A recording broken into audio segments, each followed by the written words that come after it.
Hello hello hello.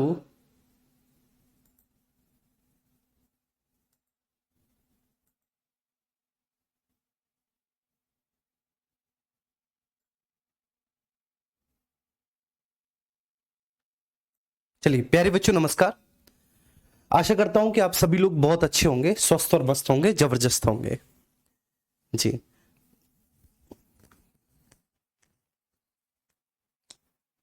आप सभी को बहुत बहुत शुभाशीष और आशा करता हूं कि आप सभी लोग बहुत अच्छे होंगे, स्वस्थ और मस्त होंगे, बेटा जबरदस्त होंगे। ठीक है जी, नमस्ते जी, सभी को बहुत बहुत नमस्ते जी, बहुत बहुत शुभाशीष।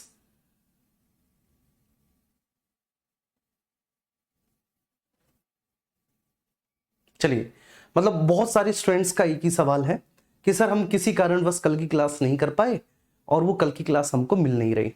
कारण क्या था? कारण ये था कि आप सभी लोग वर्ल्ड कप का फाइनल देख रहे थे, इस वजह से आप कल वाली क्लास नहीं कर पाए। ठीक है, तो मैं भी आपको बता दूं कि आपकी किस्मत इतनी अच्छी थी कि कल वाली क्लास में कोई टेक्निकल दिक्कत होगी, कैमरा काम नहीं किया तो वो हो ना सकी। ठीक है, तो वो आज हो रही है आपकी। और मैं आपको एक और बात बता दूं, आज लाइट नहीं है हमारे यहाँ मॉर्निंग से। ठीक है जी, तो अगर बीच में आपकी क्लास ऑफ हो जाती है, ठीक है, तो आप समझ जाना कि क्लास ऑफ हो गई क्योंकि सर का इन्वर्टर वीक हो गया। ठीक है जी,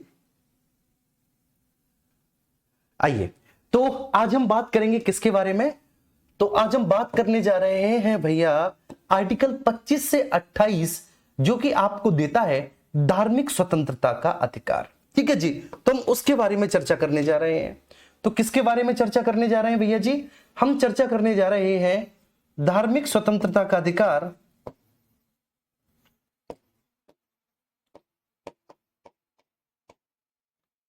धार्मिक स्वतंत्रता का अधिकार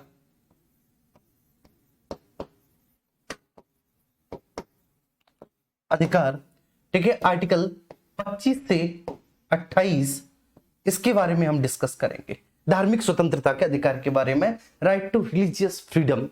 और धार्मिक स्वतंत्रता के अधिकार को बहुत अच्छे से हमें समझना है। हालांकि मैंने आपको जब प्रस्तावना पढ़ाई थी तो बहुत बढ़िया तरीके से इसको समझा दिया था, ठीक है ना। अच्छा, क्या क्या समझाया था तो इस पर फोकस करना है। जब मैं आपको एक्चुअली प्रियम्बल पढ़ा रहा था ना, तो प्रियम्बल पढ़ाने में जब हम आपसे प्रस्तावना डिस्कस कर रहे थे तब वहां पर आया था विचार, अभिव्यक्ति, विश्वास, धर्म और उपासना की स्वतंत्रता। तो तीन प्रकार की स्वतंत्रता आई थी प्रस्तावना में। ठीक है, और वह कौन कौन सी स्वतंत्रता है? स्वतंत्रता, ठीक है सर, तो वो है आपकी, ठीक है, विचार, अभिव्यक्ति। तो इनको अभी छोड़ दो, विचार अभिव्यक्ति को। विश्वास, धर्म और उपासना, ठीक है, इनको पकड़ लो भैया। किसको? विश्वास को, धर्म को और उपासना को। ठीक है, तो सबसे पहले आप ये समझो कि एक्चुअली ये विश्वास, धर्म और उपासना क्या होता है। हालांकि मैंने समझा दिया था आपको, लेकिन फिर से आपको समझना है। ठीक है, आगे चलिए। अगर आप लोग न्यूज़पेपर पढ़ते हैं तो आज दैनिक जागरण में, ठीक है, एक आर्टिकल आया है धर्म को लेकर ही। ठीक है, बहुत अच्छा आर्टिकल है। चलिए, तो कोई बात नहीं। तो भैया जी, विश्वास, धर्म और उपासना की स्वतंत्रता। तो अब हमें यहां पर समझना यह है कि सर धर्म की स्वतंत्रता से क्या आशय होता है, ठीक है ना। उपासना की स्वतंत्रता से क्या आशय होता है, विश्वास की स्वतंत्रता से क्या आशय होता है। ठीक है, तो वो हम समझे कि साहब, ठीक है, इनकी स्वतंत्रता से क्या आशय होता है। तो सबसे पहले हम ये तो जान ले कि आखिर विश्वास, धर्म और उपासना है क्या। तो देखो, धर्म का मतलब होता है बच्चे, ठीक है ना, आमतौर पर धर्म का जो मतलब निकाला जाता है वह बेसिकली पंथ से निकाला जाता है। किससे निकाला जाता है? पंथ से निकाला जाता है। मतलब आप इसको ये कह सकते हैं कि संप्रदाय, सामान्यतः। तो सामान्यतः भैया धर्म का जो आशय है, जो धर्म का मतलब निकाला जाता है, जो उसका मीन निकाला जाता है, वो पंथ अथवा संप्रदाय से निकाला जाता है। अब पंथ अथवा संप्रदाय कहने का आशय ये है मेरे प्यारे बच्चे कि कोई भी संप्रदाय है, ठीक है, जैसे, ठीक है, आपका हिंदू, आपका मुस्लिम, ठीक है, आपका सिख, आपका ईसाई, ठीक है, आपका जैन, बौद्ध पारसी, ये सभी बेसिकली क्या है, ये सभी जो मैंने आपके सामने लिखे हैं बेटा, ये धर्म है, ये पंथ है, ये संप्रदाय है। ठीक है, तो धर्म का आशय पंथ अथवा संप्रदाय से है। पंथ अथवा संप्रदाय का मतलब ये होता है कि जैसे कि मैंने आपको बताया, हिंदू, इस्लाम, सिख, ईसाई, जैन, बौद्ध, पारसी इत्यादि, ये सब बेटा ये सारे धर्म है। ठीक है, अब चूंकि ये धर्म है, अब चूंकि ये क्या है, ये चूंकि बेटा धर्म है, तो इन सभी धर्मों के, ठीक है ना, अपनी धार्मिक मान्यताएं हैं, है ना, इन सभी की बेटा अपनी धार्मिक मान्यताएं हैं, इन सभी के अपनी धार्मिक रीति रिवाज हैं, रीति रिवाज है। ठीक है ना, तो सभी की धार्मिक मान्यताएं हैं, सभी की धार्मिक रीति रिवाज है, इन सभी की धार्मिक प्रथाएं हैं, इन सभी के धार्मिक क्रियाकलाप हैं, क्रियाकलाप है,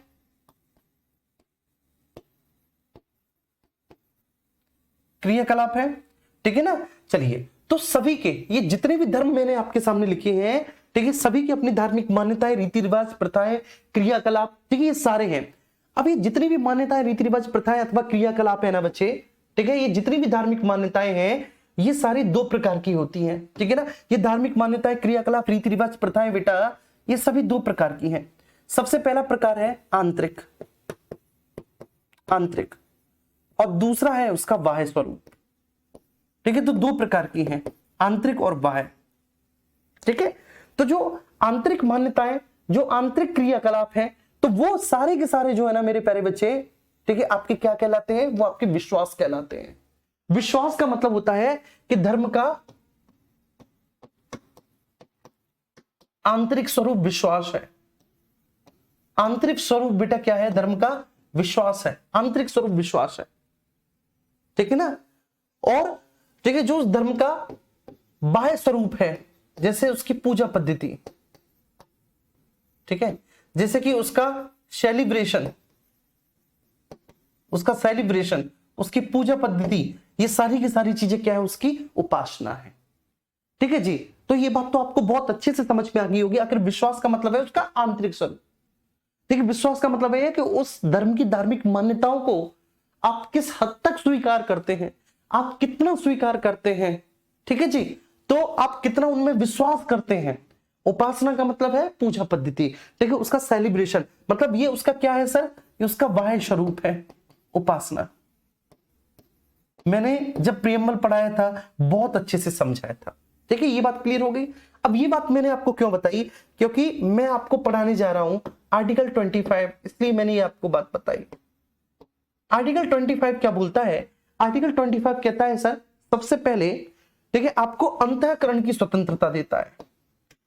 तो आर्टिकल 5 जो है, सॉरी 25 जो है, आर्टिकल 25 हम सभी को, आर्टिकल 25 हम सभी को सबसे पहले अंतःकरण की स्वतंत्रता देता है। किसकी भैया, अंतःकरण की, सबसे पहले अंतःकरण की स्वतंत्रता।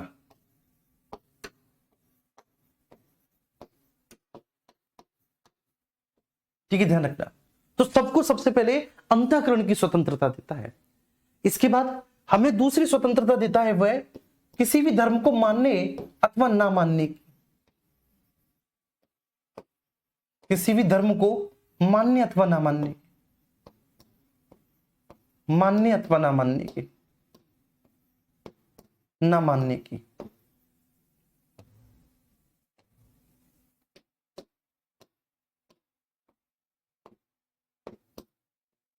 न मानने की।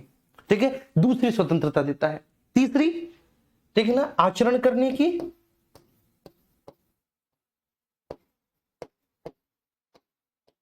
आचरण करने की, है ना, स्वतंत्रता देता है। और चौथा हमें देता है मेरे प्यारे बच्चे, उस धर्म का प्रचार प्रसार करने की, प्रचार प्रसार करने की,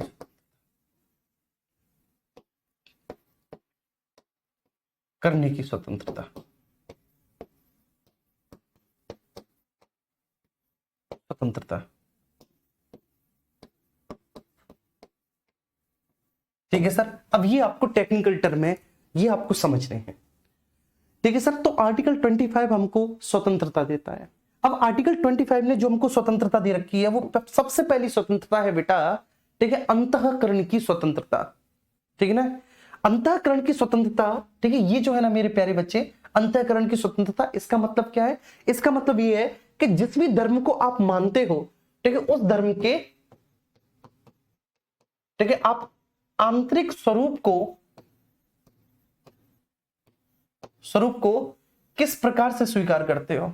देखिए, अंतःकरण की स्वतंत्रता का मतलब है कि आप उस धर्म के जो धार्मिक मान्यताएं हैं, उस धर्म के जो धार्मिक विश्वास हैं, ठीक है, उनको आप किस तरह से आत्मसात करते हो, तो वो आंतरिक स्वरूप है अंतःकरण की स्वतंत्रता।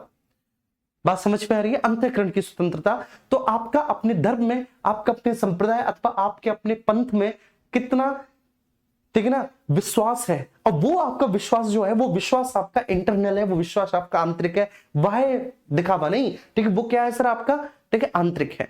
अब जैसे मैं आपको बहुत अच्छे सा एक उदाहरण बताता हूं, आपको मजा आएगा, आप इस बात को समझना। आपने दो तरह के लोग देखे होंगे अपने गांव में, ठीक है, आपने, जी जी बेटा,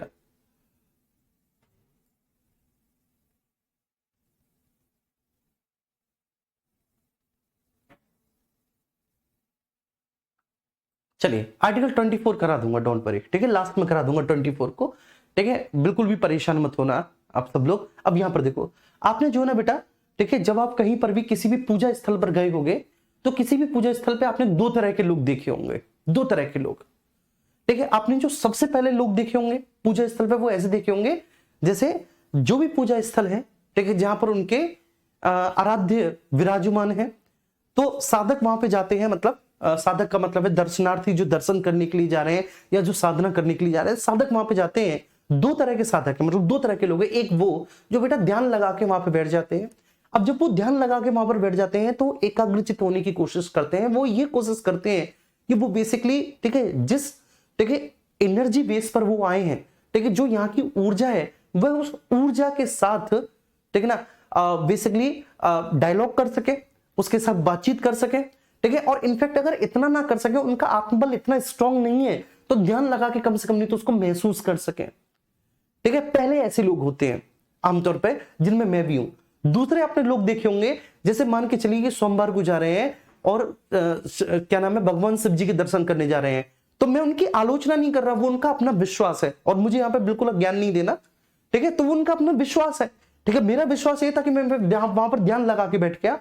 अब जब मैंने वहां पे देखा कि वहां की जितनी भी सकारात्मक ऊर्जा है, कि और मैंने ईश्वर से प्रार्थना की, हे ईश्वर, मेरे आत्मबल को आप इतना सशक्त बनाए, इतना मजबूत बनाए, और ठीक है, मेरा व्यवहार ऐसा हो, मेरे क्रियाकलाप ऐसे हो कि मैं, ठीक है, आपके पास आया हूं, मैं इस ऊर्जा के भंडार में आया हूं, तो कम से कम यहां से, ठीक है, 0.00001% ही सही, लेकिन कुछ ना कुछ अपने साथ लेकर जा सकूं, उसे आत्मसात करके जा सकूं, और उस ऊर्जा के साथ मैं, ठीक है, थोड़ा सा डायलॉग कर सकूं। मतलब डायलॉग का मतलब है कि जब मैं उस ऊर्जा से बात करूं, ठीक है, तो मैं अपने लिए कुछ चीजें मांगूं, अपने घर के लिए, परिवार के लिए, ठीक है, तुम सब बच्चों के लिए, उनके सिलेक्शन के लिए, समाज के लिए, इस देश के लिए, इस विश्व के लिए कुछ मांग के जाऊं मैं। मेरी बात समझ में आ रही है? तो पहला सा ये मतलब होता है। दूसरा तुमने देखा होगा, दूसरे ऐसे होते हैं, दूध चढ़ाया, दही चढ़ाया, मक्खन चढ़ाया, ठीक है ना, शहद चढ़ाया, बेलपत्र चढ़ाए, ठीक है ना, और बेलपत्थर चढ़ाया, ठीक है, और वो क्या नाम है, एक धतूरा आता है बेटा, धतूरा चढ़ाया उन्होंने। दूसरे उस तरह के लोग होते हैं। तो उन वो क्या है, दोनों के अपने अपने विश्वास हैं, दोनों के अपने अपने विश्वास। मैं यहाँ पे किसी की आलोचना नहीं कर रहा, दोनों के विश्वास में अंतर है, दोनों के विश्वास में। आजकल एक चलन और चल गया है, मंदिर गए तो सेल्फी जरूर लेंगे, ठीक है, ये भी एक बड़ा जबरदस्त चलन है। मंदिर गए, ठीक है, सेल्फी लिया सबसे पहले, ठीक है, यहाँ पे, ठीक है, वो जो आपके आराध्य है वो विराजमान है, ठीक है, उनकी मूर्ति है, ऐसे करके लो एक सेल्फी ले ली, ठीक है, selfie with Mata Rani, selfie with Hanuman ji, ठीक है, एक ये भी है। तो वो उनकी अपनी पूजा पद्धति है, ठीक है, वो उनकी अपनी बेटा विश्वास है, तो हम किसी की आलोचना नहीं करते, ठीक है। चलिए, अब किसी भी धर्म को मानना या ना मानना, मेरे प्यारे बच्चे, इन्वर्टर भूल गया जी,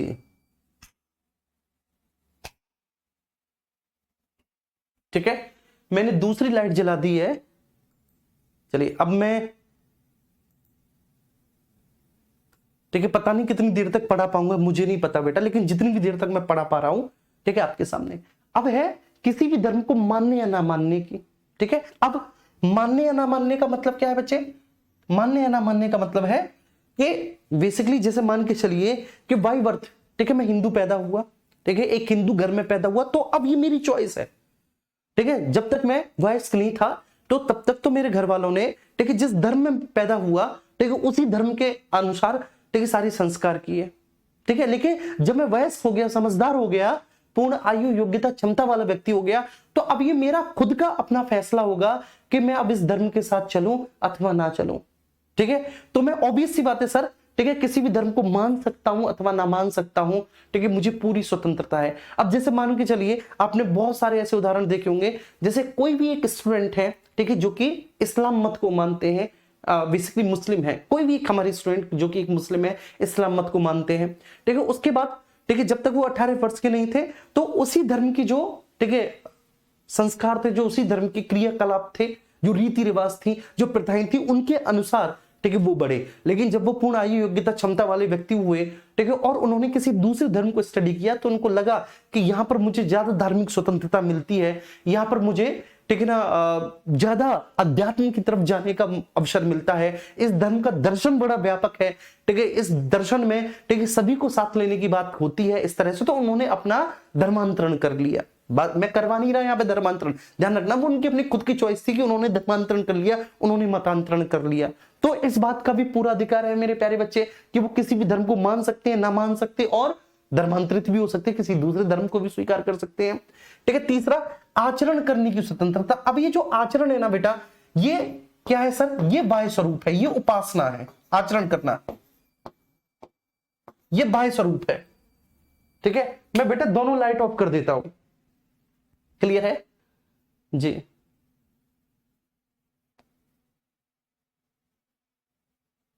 ठीक है मेरे प्यारे बच्चे, तो लाइट ऑफ कर देता हूं मैं और इसे देखेंगे, और उसके बाद, ठीक है, नेक्स्ट अगला है प्रचार प्रसार करने की स्वतंत्रता। तो आपने देखा होगा बेटा, लोग अपने धर्म का प्रचार प्रसार खूब जोरों शोरों से करते हैं, अपने धर्म का प्रचार प्रसार खूब जबरदस्त तरीके से वो प्रचार प्रसार कर रहे होते हैं। तो अंतःकरण की स्वतंत्रता है। अंतःकरण का मतलब होता है बेटा उसका आंतरिक स्वरूप स्वीकार करना, ठीक है, अंतःकरण की स्वतंत्रता है, क्लियर है। किसी भी धर्म को मानने या ना मानने की स्वतंत्रता है। अब मानने या ना मानने की स्वतंत्रता का मतलब क्या है, मानने या ना मानने की स्वतंत्रता का मतलब है बेटा कि आप जिस धर्म में पैदा हुए हैं, ठीक है, आप वयस्क होने के बाद उसको कंटिन्यू भी कर सकते हैं, डिसकंटिन्यू भी कर सकते हैं, आप धर्मांतरण भी कर सकते हैं। सीधा सीधा का मतलब है मेरे प्यारे बच्चे कि आर्टिकल 25, ठीक है, स्वयं से मतांतरण का अधिकार देता है, किसी और को नहीं। आप खुद अपना मत चेंज कर सकते हैं, लेकिन किसी और को मतांतरण का अधिकार नहीं देता। ये बात सुन लेना, किसी और को नहीं, कि कोई और करवाई नहीं, ठीक है। आचरण करने की स्वतंत्रता है। आचरण करने का मतलब है बाह्य स्वरूप, और बाह्य स्वरूप का मतलब क्या हुआ सर, बाह्य स्वरूप का मतलब होता है, ठीक है ना, आपका उपासना। क्या है सर, आपका उपासना पद्धति, उपासना पद्धति, ठीक है। और ये जो आंतरिक स्वरूप है, आंतरिक स्वरूप क्या है सर, आपका विश्वास। आंतरिक स्वरूप क्या है मेरे प्यारे बच्चे, आपका विश्वास। आंतरिक स्वरूप क्या है, विश्वास। बाह्य स्वरूप क्या है, आपकी उपासना पद्धति, और आपको प्रचार प्रसार करने की पूरी स्वतंत्रता है जी। प्रचार प्रसार करने की पूरी स्वतंत्रता है। चलिए, उम्मीद करता हूं ये बात आपको बहुत अच्छे से, ठीक है, समझ में आ गई होगी। अच्छा, अब आर्टिकल 25 क्लियर हो गया। अब हम चलते हैं आर्टिकल 26 पर। आर्टिकल 26 को लेकर चलते हैं आगे। आर्टिकल 26, आज की क्लास हमारी जादू वाली क्लास है। ऐसा नहीं लग रहा जादू पढ़ा रहा है तुमको क्लास में, पता ही नहीं चल रहा है कौन आके पढ़ा रहा है, कोई दिख ही नहीं रहा, लेकिन केवल व केवल बोर्ड पर अक्षर, ठीक है, दिख रहे हैं। चलिए, आर्टिकल 26 बहुत मजा आएगा बेटा। आर्टिकल 26 जो है वो कहता है धार्मिक कार्यों के प्रबंधन की स्वतंत्रता। क्या बोलता है मेरे प्यारे बच्चे, ये बोलता है धार्मिक कार्यों के प्रबंधन की स्वतंत्रता। धार्मिक कार्यों के प्रबंधन की स्वतंत्रता।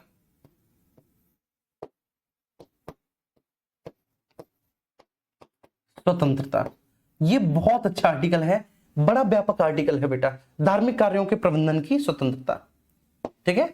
चलिए सर, धार्मिक कार्यों के प्रबंधन की स्वतंत्रता, अब इसे भी बहुत अच्छे से हमें एक्सप्लेन करना है कि सर सबसे पहले धार्मिक कार्यों के प्रबंधन की स्वतंत्रता, इसका मतलब क्या होता है, ठीक है। तो मैं आपको इसमें एग्जांपल देकर समझाऊंगा। जैसे कि सपोज दैट, ठीक है, आपने देखा होगा मेरे प्यारे बच्चे ठीक है, जैसे ठीक है, हम उदाहरण स्वरूप, और ये उदाहरण भी आपको लिखना है, ठीक है ना, क्योंकि उदाहरण आपको हमेशा हमेशा के लिए याद रहेगा। उदाहरण स्वरूप मेरे प्यारे बच्चे, ठीक है ना, हमारे भारतवर्ष में उज्जैन में 12 ज्योतिर्लिंग में से एक, ठीक है, 12 ज्योतिर्लिंग में से एक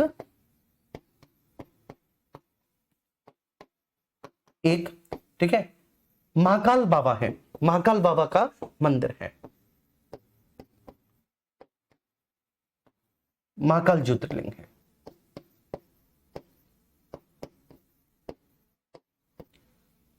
महाकाल ज्योतिर्लिंग है, ठीक है। मैं एग्जाम्पल के माध्यम से आपको समझा रहा हूं, और उम्मीद करूंगा बेटा कि आप सब लोग भी इस बात को बहुत अच्छे से समझे। ज्योतिर्लिंग है ना, 12 ज्योतिर्लिंग है, 12 ज्योतिर्लिंग है। 12 ज्योतिर्लिंग में से एक उज्जैन में भैया जी कौन सा, ठीक है, महाकाल बाबा का, ठीक, ज्योतिर्लिंग है। आप सभी कभी ना कभी गए होंगे, या फिर सिलेक्शन के बाद जरूर जाना बेटा, ठीक है ना। चलिए, अब वहां पर क्या है बेटा, ठीक है, वहां पर, ठीक है, उस ज्योतिर्लिंग, ठीक है, वो एक पूरा का पूरा क्या है बच्चे, वो एक पूरा मंदिर परिसर है। इस बात को आप समझना, मंदिर परिसर है, ठीक है। अब इस मंदिर परिसर में प्रतिदिन हजारों श्रद्धालु आते हैं बेटा दर्शन करने, हजारों दर्शनार्थी यहां पर दर्शन करने आते हैं, महाकाल बाबा के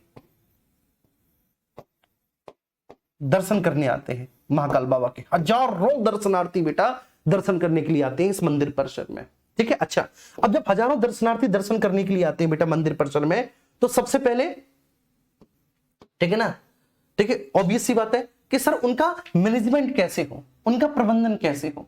हजारों दर्शनार्थी दर्शन करने के लिए आ रहे हैं, ठीक है ना, बाबा के, तो भैया जी उसका प्रबंधन कैसे। अब प्रबंधन का मतलब क्या है, प्रबंधन का मतलब है मेरे प्यारे बच्चे, जैसे कि, ठीक है, उनकी एंट्री, ठीक है, उनका प्रवेश कहां से हो, दर्शनार्थियों का प्रवेश कहां से हो, ठीक है, दर्शन करें, दर्शन करने के बाद बेटा निकास कहां से हो, ठीक है ना। इसके बाद, ठीक है ना, बाबा की आरती, ठीक है, कितनी हो, कितनी आरती बाबा की होंगी पूरे दिन में, ठीक है ना, वह, ठीक है, उनका समय कितना हो, ठीक है, आरती कितने बजे तक चलेंगे। इसके बाद बाबा के प्रसाद में क्या बटेगा, ठीक है, कब कब बटेगा, प्रसाद में किस तरह से बटेगा।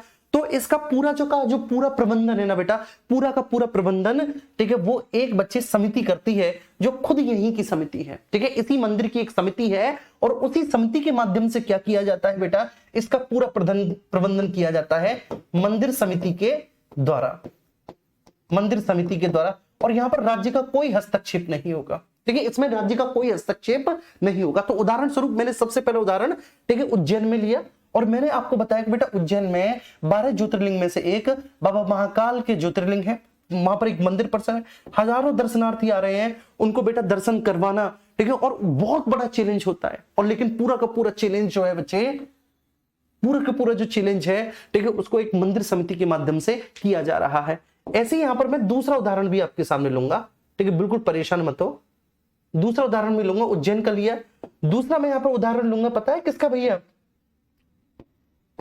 ठीक है, माता वैष्णो देवी, ठीक है, आप यहां पर भी गए होंगे, माता वैष्णो देवी। और माता वैष्णो देवी बेटा, ये आपको पता है कहां पर है, जम्मू के कटरा में है, कटरा में है, ठीक है, आप में से कोई ना कोई कभी ना कभी बेटा जरूर गया होगा यहां पर, ठीक है, माता वैष्णो देवी। अब ये आपको पता है कि माता वैष्णो देवी जो है, ठीक है, यहां पर भी भैया माता वैष्णो देवी जी का क्या है, पूरा का पूरा एक मंदिर परिसर है, मंदिर परिसर है, माता वैष्णो देवी का मंदिर परिसर है। और इस मंदिर परिसर में भी बेटा हजारों दर्शनार्थी दर्शन करने आते हैं। अब इसका पूरा का पूरा जो प्रबंधन है ना, पूरा का पूरा जो बेटा प्रबंधन है, जो इस पूरा का पूरा जो मैनेजमेंट है, वो श्राइन बोर्ड के द्वारा, ठीक है, इसका नाम है माता वैष्णो देवी श्राइन बोर्ड।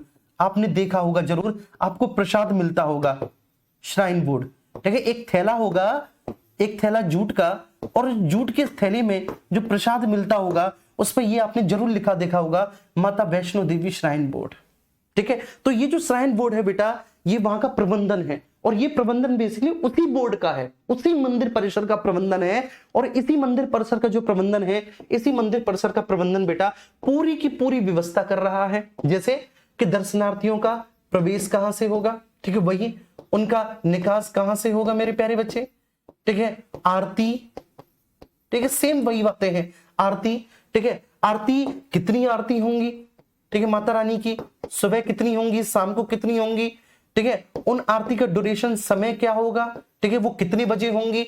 इसके बाद माता वैष्णो देवी जी का, ठीक है, प्रसाद, ये सारी व्यवस्था और भी बहुत सारी व्यवस्थाएं। इसके बाद मंदिर परिषद में बेटा स्थापत्य का कार्य, अगर कोई भी स्थापत्य होना है, ठीक, कुछ भी बनना है, तो स्थापत्य का पूरा कार्य भी इसी, ठीक है, परिसर के द्वारा किया जाता है। राज्य का कोई हस्तक्षेप नहीं होता। यहां पर भी ऐसे ही स्थापत्य का कार्य भी,